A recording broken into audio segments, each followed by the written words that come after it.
Делаем селедку под шубой. Нам нужна селедка, яйца, куриные, свекла, морковка, майонез. Чистим куриные яйца. После этого чистим нашу свеклу.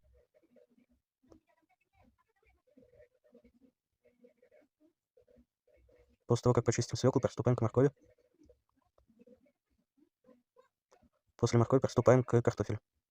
Как картофель начистили, нарезаем нашу селедку маленькими кубиками, как показано на видео. Высыпаем ее в тарелку. Распределяем по всей тарелке. Высыпаем туда лук. Мажем майонезом. Такую штучку пропускаем морковь, картофель и куриные яйца. Вот так, как показано на видео. Каждый слой мажем майонезом. Потом свеклу. Все